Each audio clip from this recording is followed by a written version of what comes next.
వికారాబాద్ జిల్లాలో డ్రగ్స్ పైన కఠినమైనటువంటి నిఘా ఏర్పాటు చేసి ఎట్టి పరిస్థితుల్లో వికారాబాద్ జిల్లాలో డ్రగ్స్ అనేటువంటిది రాకుండా ప్రజలకు కూడా అటువంటి డ్రగ్స్ పైన యూజ్ చేయకుండా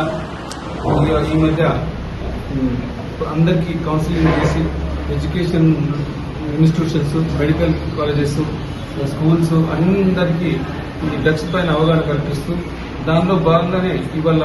ఒక ఇన్ఫర్మేషన్ ఏంటంటే మా మేడం ఏర్పాటు చేసినటువంటి సిసిఎస్ టీం ప్రత్యేకంగా చొరవ చూపించేసి మన తెలంగాణ ప్రభుత్వం మెయిన్ మన బార్డర్ ఉన్నటువంటి ఒరిస్సా నుంచి ఇక్కడ డ్రగ్స్ మన రైల్వే స్టేషన్ నుంచి ఇక్కడ మన బాంబే కానీ గుల్బర్గా కానీ ఈ రైళ్లలో సమాచారం మన తరలిస్తారన్నటువంటి సమాచారం మేరకు ఇవాళ మన సిసిఎస్ టీము మన రఘు ఇన్స్పెక్టర్ టౌన్ ఇన్స్పెక్టర్ వారి నిఘాతో రైల్వే స్టేషన్ దగ్గర ఇట్లా ఇద్దరు వ్యక్తులు గంజాయి తీసుకొని ఎదురు చూస్తున్నారు, సేల్స్ కోసం ఎదురు చూస్తున్నారని ఇన్ఫర్మేషన్ మీద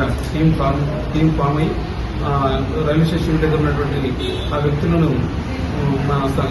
ఇన్ఫార్మెంట్ ద్వారా అతను పట్టుకొని విచారించగా ఇద్దరు వ్యక్తులు దొరికారు. దాంట్లో రామ్ హరి 43 years మరియు కాలా బాబు ఖాన్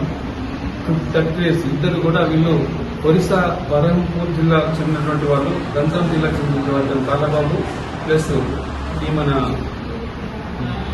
ఇద్దరు కూడా ఒరిస్సా రాష్ట్రం. వాళ్ళు ఇక్కడ నుంచి వాళ్ళ యొక్క టీమ్ లీడర్ ఎవరైతే సునీల్ పాండే అనేటువంటి వ్యక్తి, అతను ఒరిస్సా అతను మెయిన్ సప్లయర్. ఆ సునీల్ పాండే మనుషులు వీళ్ళిద్దరు కూడా అంటే ఏ రాష్ట్రానికి మన మద్రాస్ కానీ, చెన్నై కానీ, బెంగళూరు కానీ, కోల్కతా కానీ ఇవన్నిటికీ సప్లయర్ ఈ సునీల్ పాండే. వాళ్ళ దగ్గర వీళ్ళు ఇద్దరు పరిచయం చేసుకొని ఒక 30 కిలోల గంజాయిని వాళ్ళిద్దరు తరలిస్తుండగా మా టీం అక్కడ వాళ్ళిద్దరు ఇంటర్సెప్ట్ చేసి ఇతని దగ్గర మన కారాబాబు ఖాన్ వద్ద 9 కిలోలు, మన రామ్హరి వద్ద 20 కిలోలు, మొత్తం 30